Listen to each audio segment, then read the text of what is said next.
Pessoal, boa noite, tudo bem? Como é que vocês estão? Tiveram mais um bom dia de isolamento? Boa noite, professor. Boa noite. E vamos vivendo no isolamento, né?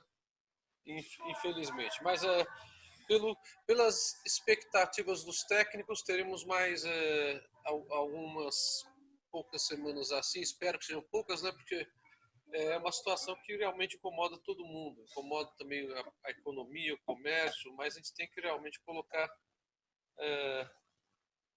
a vida das pessoas em primeiro lugar, apesar do prejuízo que isso está gerando para muita gente, né? Boa noite, Tatiane. Tudo bem? Boa noite, professor. Adriano, Boa noite. Marcelo, pro Marcos. Professor. Oi, Marcos, fale. Tá baixo, professor? Tá baixo? Não sei se pessoal. Vocês acham que tá baixo, pessoal? Tá não, professor. Manda o Marcos levantar que ele fica alto. Pra mim o volume tá ótimo. Vê se melhorou, Marcos. Aumenta o volume do seu computador aí, ô Marcos. Você tá até gritando, mano. Olha, melhorou, Marcos? Agora melhorou, professor. Melhorou, tá. Eu botei o microfone na lapela. É que tem turmas que pedem que ele fique mais longe por causa do ruído. Tem turmas que pedem que ele fique mais perto, como no caso aí agora do Marcos. E aí, tudo bem com o Edson, Beatriz, Ivone, o Max, o Mário, o Thiago? Opa, que pé é esse aí? Tem um pé aí aparecendo, isso? Tem um pé aí, ó. Bom, vamos lá. Então, boa noite para todos vocês. Boa noite, professor. E vocês têm uma atividade para postar até amanhã, né, na plataforma da Campos Sales. E o senhor passou lá para fazer um acórdão, né? Isto, é para fazer um relatório analisando juridicamente o acórdão, isso. É um acórdão que trabalha com uma questão de pessoa jurídica como consumidora, que foi um dos temas que a gente já viu lá no curso, né? Na semana que vem eu vou postar um segundo acórdão, porque as nossas avaliações vão acabar sendo realizadas pela plataforma, né? Agora eu estou aguardando apenas uma diretriz da faculdade quanto à avaliação final desse semestre. Mas a faculdade está aguardando uma diretriz do governo quanto ao que vai ser, quanto a uma eventual prorrogação ou não de suspensão das atividades também, né? Das atividades presenciais. As online, o governo até ontem editou uma medida provisória liberando toda a rede de ensino fundamental, médio e superior do Brasil inteiro quanto ao cumprimento das horas mínimas, dos dias mínimos por ano, né? Dos chamados dias letivos. Então, o que a gente precisa cumprir é a carga horária, não mais os dias letivos. É uma medida provisória que o Bolsonaro assinou ontem, né? Então, então, a gente vai tocando. Eu vou aqui tocando com vocês e vamos sempre aguardando a orientação que nos dão. Ótimo, já estamos com 20 participantes, né? Então, eu vou apenas jogar um mute em alguns microfones, porque está tendo um vazamento aqui de áudio, eu não sei de quem que é, né? Alguns eu consigo mutar, outros eu não consigo, porque deve estar em... Deixa o Marcelo aí, professor, que ele não fica quieto. Eu acho que o Marcelo e o Marcos, eles têm algo de outras vidas. Bom, vamos lá. Isso é saudade. Isso é saudade. É que ele fica confinado dentro de casa, não tem o que fazer, não tem nem bola para jogar, e ele fica na orelha dos outros quando dá 7 horas. Entendi. Tô trabalhando, meu, todo dia. Bom, vamos lá. A semana passada a gente conversou um pouquinho sobre os direitos básicos dos consumidores, só que a gente começou a partir da ideia das estruturas, né, do sistema da política nacional das relações de consumo. A gente conversou um pouquinho sobre os juizados especiais, sobre o Ministério Público, sobre as delegacias de polícia. Demos uma ênfase para os PROCONs, que os PROCONs eles muitas vezes não são lembrados, eles são extremamente importantes, né? Vejam até nesta crise como o PROCON aqui de São Paulo tem atuado bastante, até mesmo com a questão do gás de cozinha e com a questão do álcool em gel, né? Então, nessa crise, os órgãos de defesa do consumidor também acabam fazendo alguma diferença, né? Com relação a essa situação dos órgãos, da estrutura deles, apenas temos que nos lembrar que alguns deles têm legitimidade para propor ação civil pública, outros não, né? Então, apenas lembrando, o artigo 82 do Código de Defesa do Consumidor estabelece que a União, os Estados-membros, os municípios, o Distrito Federal, o Ministério Público, as associações de defesa dos consumidores, a Defensoria Pública e os PROCONs podem defender interesses difusos e coletivos de consumidores. Está lá no artigo 82 do Código de Defesa do Consumidor. Isso a gente comentou na aula passada. Ainda é uma revisão para eu dar o segmento. E que, de resto, cabe também a proteção feita pelo sistema quanto aos chamados interesses individuais do consumidor. Quando ele quer lavrar algum boletim de ocorrência numa delegacia de polícia, quando ele quer procurar o PROCON para formalizar sua reclamação individual, quando ele é um consumidor na acepção jurídica do termo considerado pobre, e aí ele buscará o apoio da Defensoria Pública, ou aonde não houver Defensoria Pública, da assistência judiciária gratuita da própria OAB. Também a situação do consumidor que vai até o Ministério Público para receber uma orientação do promotor de justiça do local a respeito da questão, né? Então, existe também a chamada defesa do consumidor individualmente considerado, que é feita por essa estrutura do sistema da Política Nacional das Relações de Consumo. Bom, foi isso que a gente conversou na aula passada. E com relação à aula passada, eu abro para pergunta. Vocês têm alguma pergunta? Ou eu posso continuar? Professor, assim, quando há alguma situação que lesa o consumidor, assim, é qualquer delegacia que pode ser direcionado ou, assim, tem que ser alguma delegacia específica mesmo, especializadas, que seria, né? O Código de Defesa do Consumidor, Marcos, ele fala em delegacia de consumo, né? Está lá no artigo 5º. Só que cada estado da federação, ele estabelece uma estrutura para a polícia civil estadual, né? O estado de São Paulo já chegou a ter delegacias de defesa do consumidor.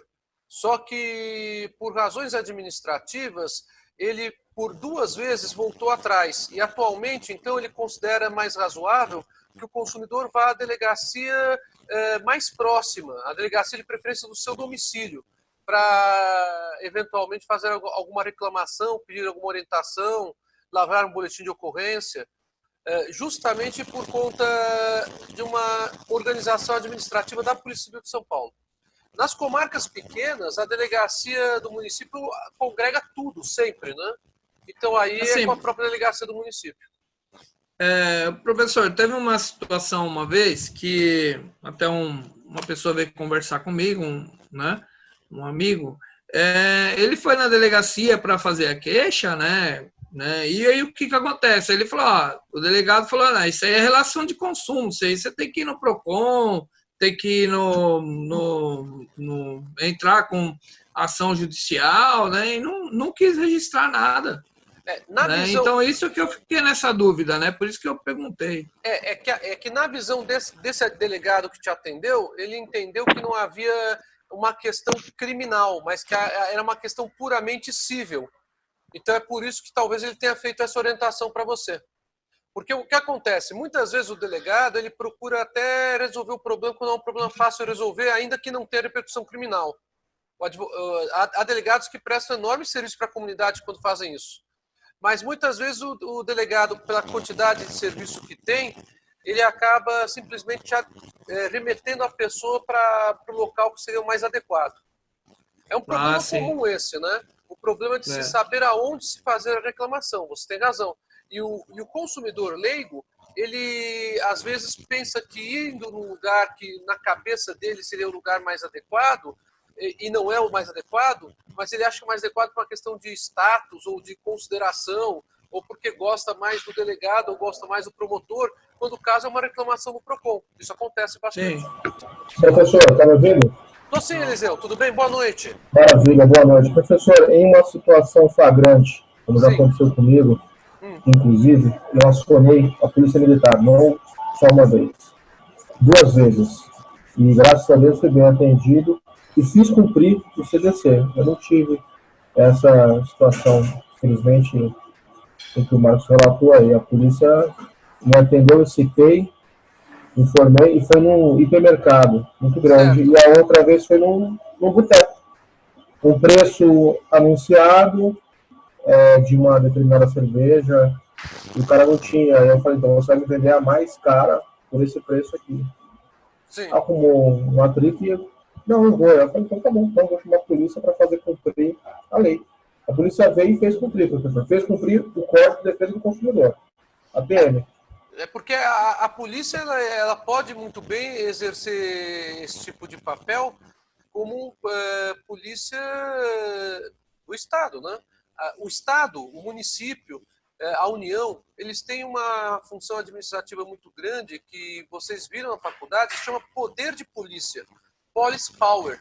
E esse poder de polícia eles podem realizar diretamente através de uma instituição como é a Polícia Civil, ou mesmo através de outros órgãos do Estado ou do município ou da União que tenham por finalidade direta a fiscalização da atividade de estabelecimentos, tá? Então, sim, é bacana saber que você teve uma experiência positiva nesse tipo de atendimento. Porque, realmente, a maioria dos casos, a gente espera esse atendimento positivo, ou pelo menos uma orientação bem dada, né? Para que o consumidor possa se dirigir ao local compatível para ter uma maior proteção. Né? Da outra vez, só para deixar claro aqui para os colegas, no hipermercado, foi de um preço anunciado. Eu acredito que a maioria dos colegas aqui fazem compra em atacadão, aqui, esses mercados que vendem tanto para varejista como para atacadista. Sim. E havia códigos. Obviamente, eu não sou atacadista, para mim aqueles códigos não diziam nada. E quando cheguei no caixa, eu fui surpreendido. O código dizia uma coisa que eu não compreendia.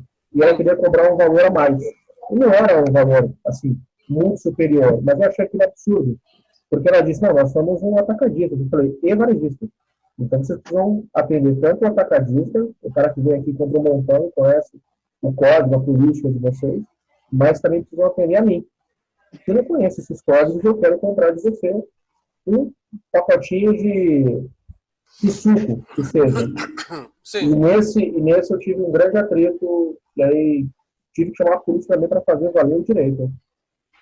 Mas graças a... Fiz com que pedi o Código de Defesa do Consumidor, pedi para a gerente, você tem aí, então fiz com que ela lesse e fiz cumprir. Parei, a fila que estava atrás de mim, eu parei, falei, pessoal, eu vou parar o atendimento aqui, peço tudo para vocês, mas o meu direito, consequentemente o direito de vocês está sendo lesado, então eu vou acionar a polícia militar, e esse caixa aqui não vai ser aberto enquanto a polícia não vier aqui. E foi muito bom, porque repercutiu muito bem.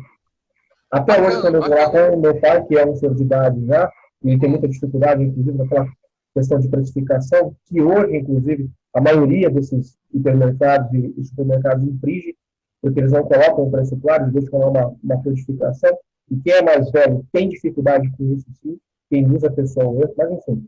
E toda vez que eu vou lá, até hoje as pessoas se lembram, né? Obviamente, né? Levou a polícia lá, então as pessoas sabem quem eu sou. Mas eu fiz e faria de novo, professor, com toda a razão. Legal, legal. Bom, eu vou então começar o tema de hoje da aula. Se vocês não tiverem mais alguma pergunta, vocês têm mais alguma pergunta ou mais alguma colocação sobre a semana passada? Então, a gente já viu que tem um sistema que é esse que a gente conversou, que está no artigo 5º do Código, né? Então agora a gente vai falar sobre os direitos básicos do consumidor. Esse tema está no artigo 6º do Código. Por que esse tema ele é tão importante? Porque, conforme a gente conversou no início do curso, a defesa do consumidor ela é protegida tanto como um direito e garantia fundamental, individual ou coletivo, como também como um princípio geral da ordem econômica. É o que dispõe os artigos 5º, inciso 32, e o artigo 170, inciso 5º da Constituição Federal. Esses dois artigos, inclusive, são a base de todo o microsistema que se chama Código de Proteção e Defesa do Consumidor, conforme o artigo 1º do CDC. O artigo 1º do CDC faz referência direta a esses dois dispositivos da Constituição. Então, se nós temos a defesa do consumidor como direito e garantia fundamental, individual e coletivo, temos que trabalhar com a ideia de como essa defesa será desenvolvida. O Código de Defesa do Consumidor coloca uma série de direitos básicos dos consumidores, decorrência justamente desse direito fundamental do artigo 5º, inciso 32. Quais são os direitos básicos dos consumidores? O rol ele é taxativo? O artigo 6º ele trabalha com uma relação que não é considerada taxativa. O que significa isso? O juiz poderá, no caso concreto, justificadamente, mediante decisão lançada nos autos, reconhecer algum outro direito básico do consumidor, além desses que estão no artigo 6º. Bom, para a exposição dos direitos básicos do consumidor, eu vou procurar já linkar com a matéria que vamos ter na semana que vem, para vocês entenderem a preciosidade que é esta matéria.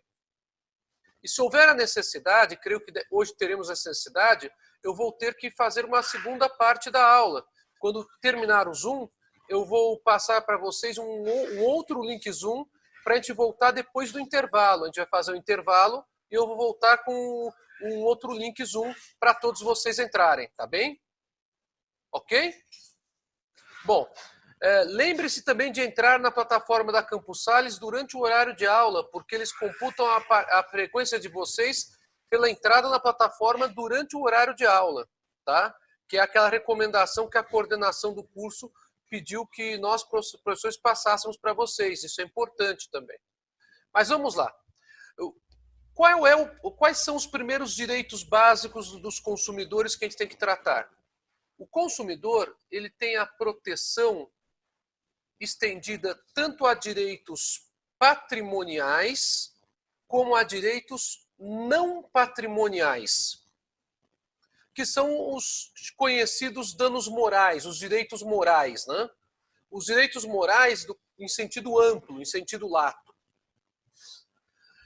Os chamados direitos morais em sentido lato, eles abrangem tanto a proteção da vida do consumidor.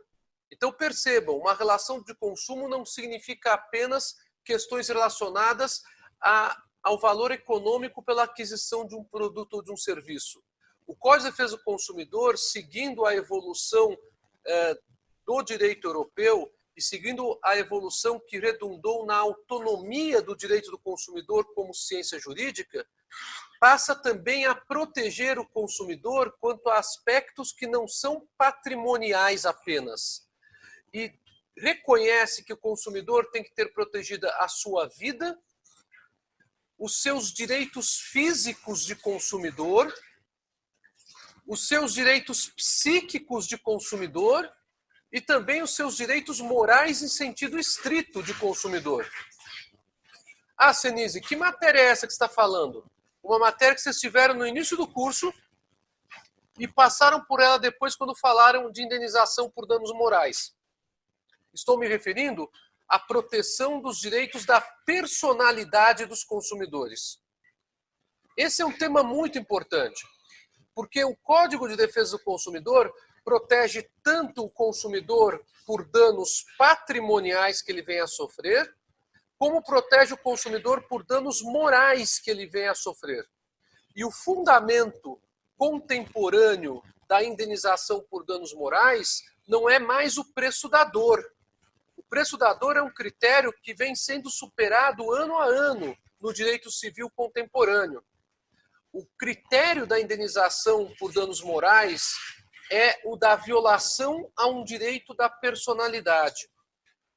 Esse tema ele é muito rico, muito importante, tá? Porque a gente está trabalhando então com outras coisas que não são apenas aspectos econômicos.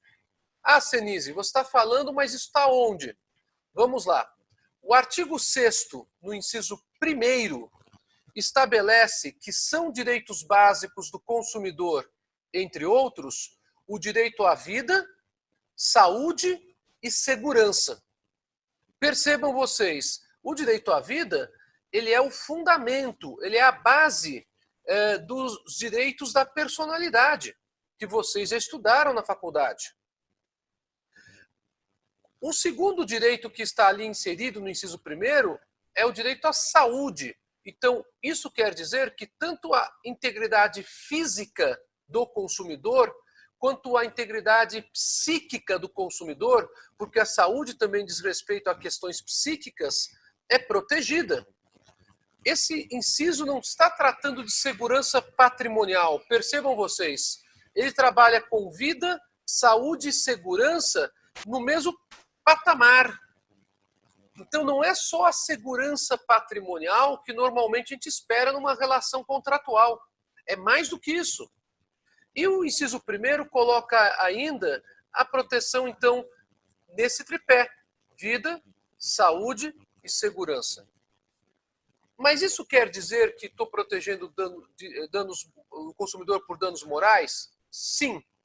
Como é que você prova isso, Senise? Dei uma descidinha na leitura do Código de Defesa do Consumidor. Vamos até o inciso 6º do Código de Defesa do Consumidor, no seu inciso, artigo 6º, no seu inciso 6º. O que diz o inciso 6º do artigo 6º do Código de Defesa do Consumidor? São direitos básicos do consumidor a prevenção e a reparação por danos patrimoniais e morais.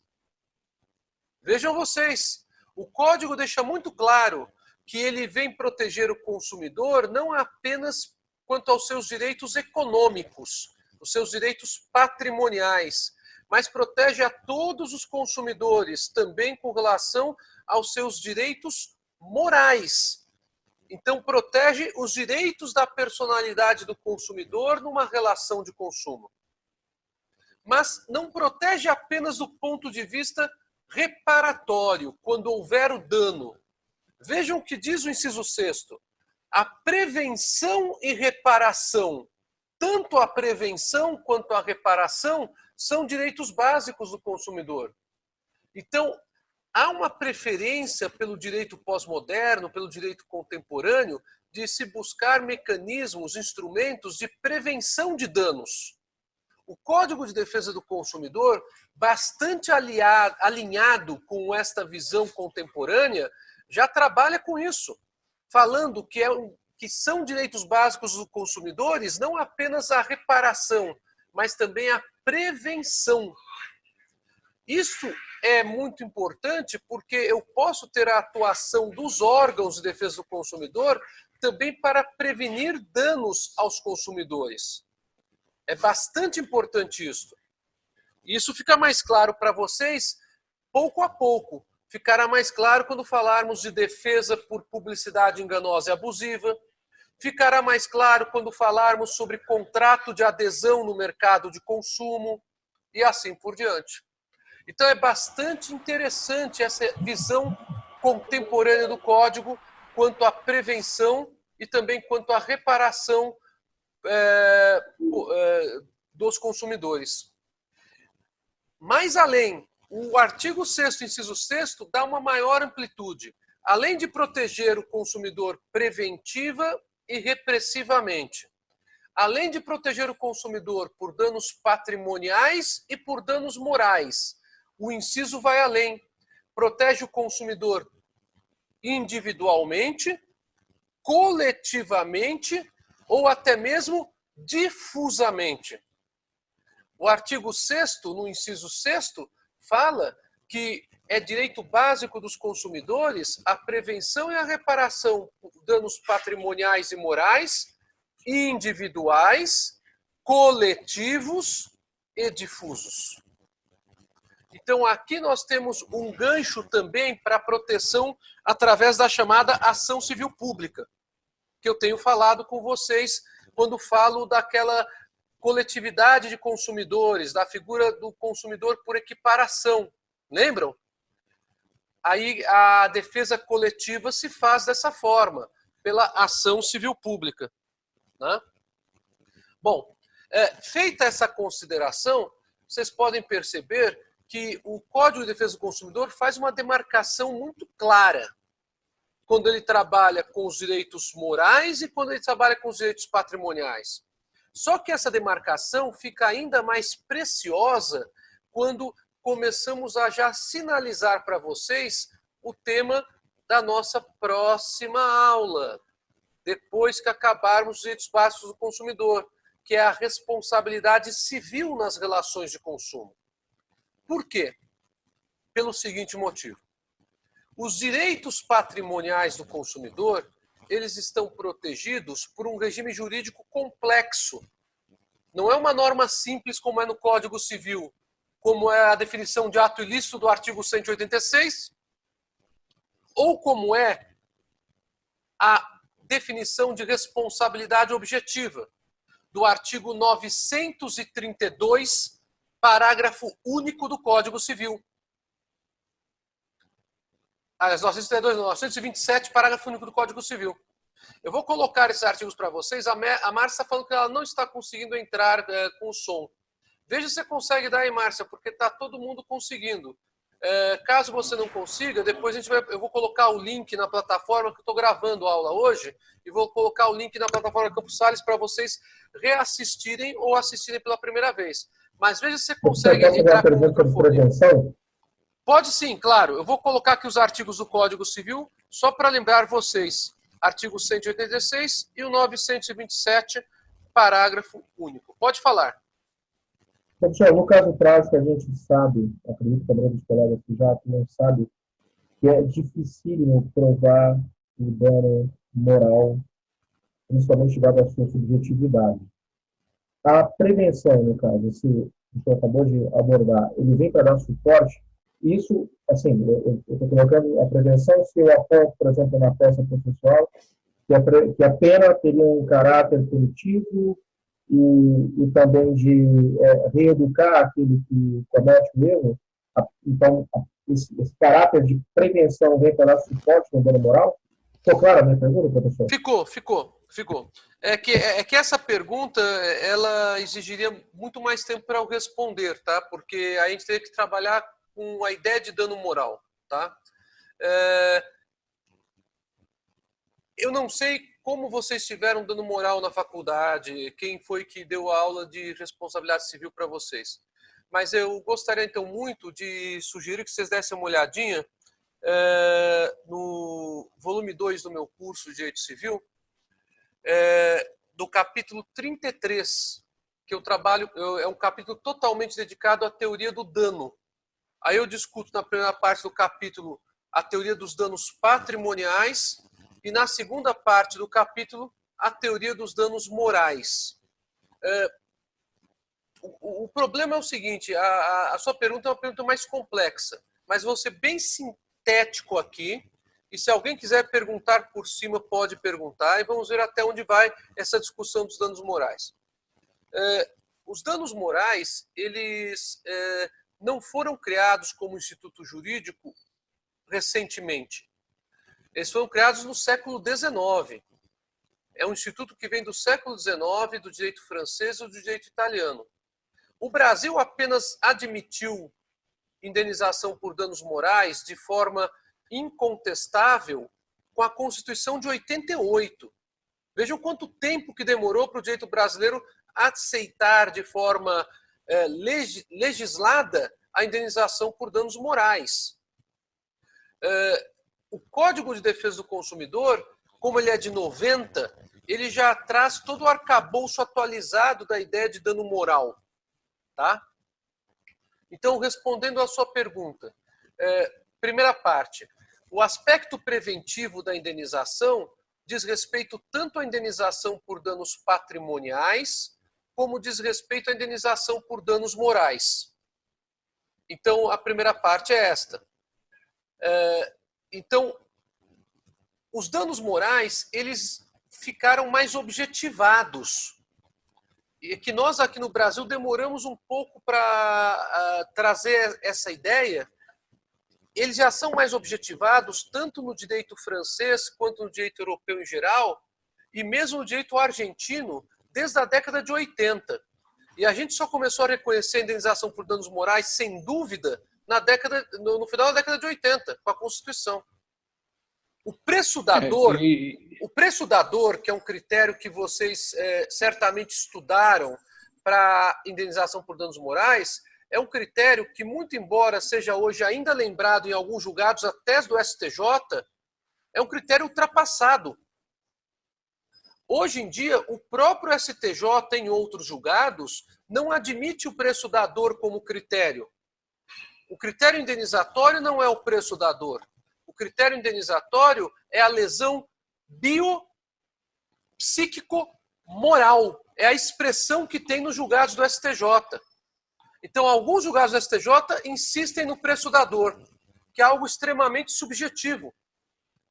Outros julgados do STJ trabalham com a violação da integridade biopsíquico-moral, que é um critério mais objetivado, porque diz respeito a uma violação a um direito da personalidade.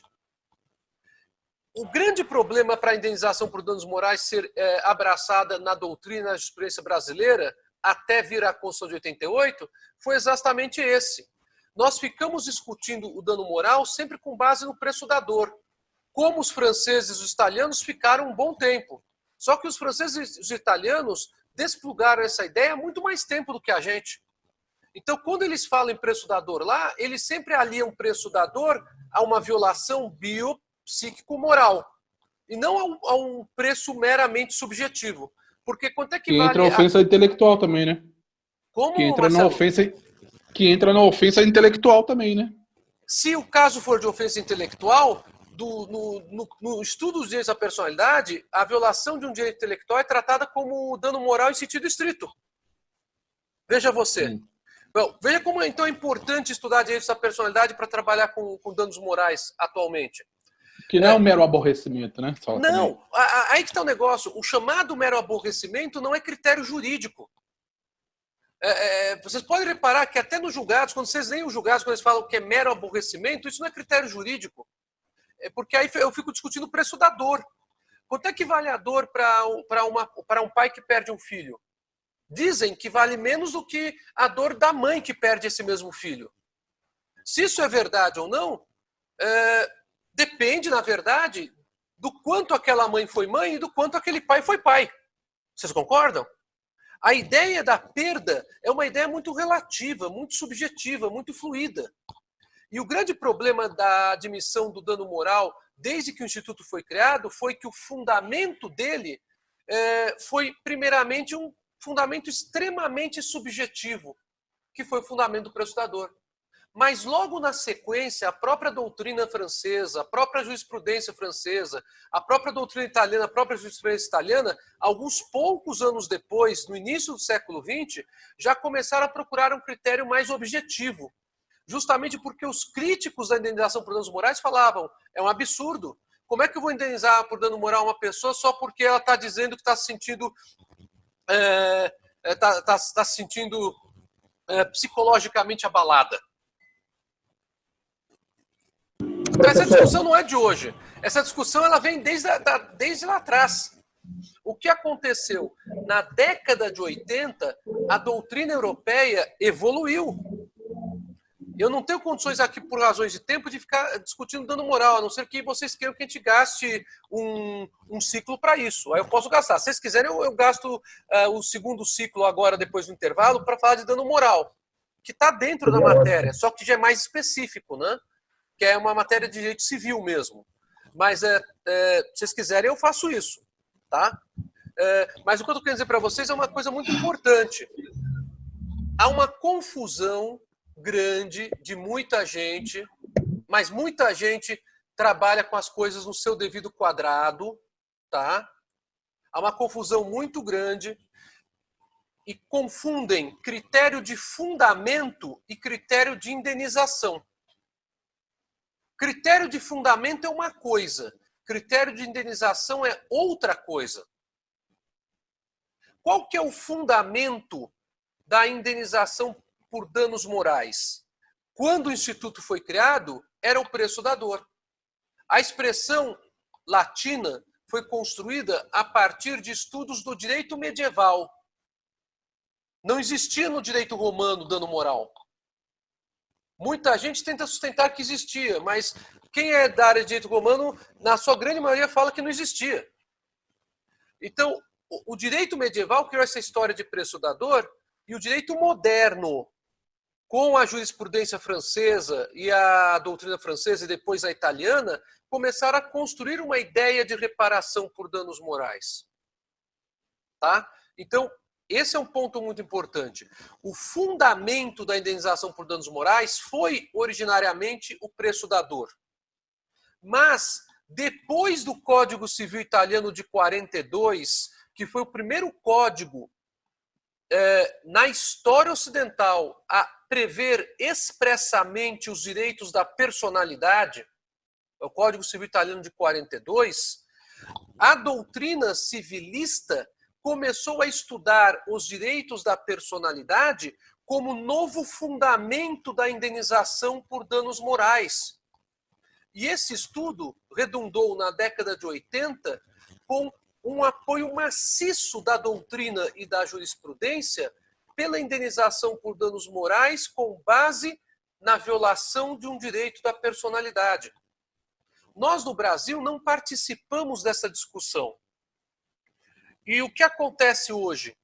Tirando a doutrina que fortemente tem sempre batido no pé, estou me referindo à doutrina balizada, porque, infelizmente, sobre dano moral tem muita coisa no nosso meio jurídico que não condiz nem com história do direito e nem com filosofia do direito, gente. É triste falar isso, tá? Houve uma vulgarização do dano moral. E dano moral não é uma coisa vulgarizada. O próprio STJ hoje trabalha com a possibilidade de indenização por danos morais com fundamento não no preço da dor. Alguns ainda falam isso, alguns juízes falam isso, mas outros falam pela violação da integridade biopsicomoral. O que é a integridade biopsicomoral? É a proteção dos direitos da personalidade. Bom, esse é o primeiro ponto. Isso é critério de fundamento, tá? Só para terminar. Se vocês quiserem, eu vou além depois do intervalo sobre esse tema. Outra coisa, só para terminar o raciocínio, por favor. Outra coisa é critério de indenização. Critério de indenização não tem nada a ver com critério de fundamento. O critério da indenização, ele não é o critério, eu vou indenizar porque eu gosto da cara do freguês ou não vou indenizar porque eu não gosto da cara do freguês. Existem critérios de indenização fixados até mesmo pela jurisprudência brasileira da década de 90 até os nossos dias. E esses critérios de indenização são discutidos pela doutrina balizada de direito civil. E são discutidos também pelos tribunais. O grande problema da indenização por danos morais no Brasil hoje continua sendo uma barreira, que é o STJ falar que não cabe enriquecimento ilícito e indenização por danos morais. Então, por isso, o STJ vem e, muitas vezes, a maioria delas, reduz o valor da indenização. E aí nós ficamos com uma camada enorme da população com indenizações pequenas e indenizações que não desestimulam a reincidência, quando o principal objetivo da criação do Instituto Indenização por Danos Morais é desestimular a reincidência. Pronto. Eu precisava falar porque eu estou com menos de 1 minuto. Mas pode perguntar, quem que está falando? Era eu, professor, mas não vai dar tempo. Vamos deixar para o próximo, para a segunda parte da aula. Tá bom. É o Eliseu que está perguntando. Então a gente começa com o Eliseu na segunda parte da aula, não tem problema. Tá bem? Bom, vamos fazer o seguinte. Agora são 8h15. Podemos dar os 15 minutos e voltamos às 8h30? Que aí a gente termina mais cedo depois, né? Beleza? Isso, fechado. Pode ser, professor. Pode ser? Então tá bom.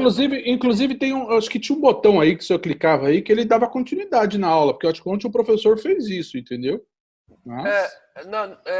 que se der continuidade da aula, eu tenho que pagar a conta. Ah, tá bom. Tá bom? Tá pra nós.